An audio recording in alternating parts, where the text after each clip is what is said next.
పిత పుత్ర పవిత్రాత్మ నామమున ఆమేన్. ఈరోజు ఏప్రిల్ 7వ తారీఖు. యోహాను సువార్త 20వ అధ్యాయము 11వ వచనము నుండి 18వ వచనం వరకు. కాని మరియమ్మ సమాధి యొద్ద నిలుచుండి ఏడ్చుచుండెను.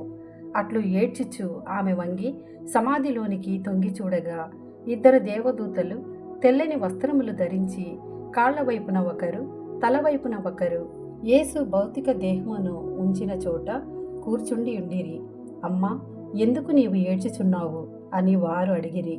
నా ప్రభువును ఎవరో ఎత్తుకొని పోయిరి, ఆయనను ఎక్కడ ఉంచిరో నేను ఎరుగను అని ఆమె చెప్పెను. అట్లు చెప్పి ఆమె వెనుకకు తిరిగి యేసు నిలవబడి ఉండుటను చూచెను. కాని ఆమె ఆయనను గుర్తింపలేదు.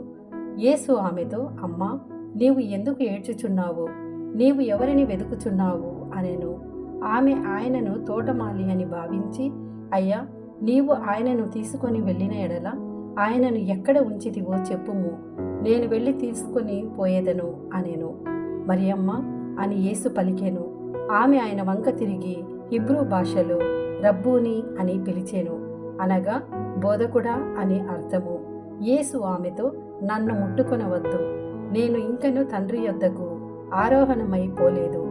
నీవు వెళ్ళి నా సహోదరులతో ఇట్లు చెప్పుము, నేను నా తండ్రియు మీ తండ్రియు, నా దేవుడును మీ దేవుడును అయిన వాని యొద్దకు ఆరోహణమై పోచున్నాను అని చెప్పెను. మగ్దల మరియమ్మ వెళ్ళి శిష్యులతో, నేను ప్రభువును చూచి తిని అని వారికి ప్రభు సందేశమును అందించెను. ఇది ప్రభుని వాక్కు. సర్వేశ్వరునికి వందనములు.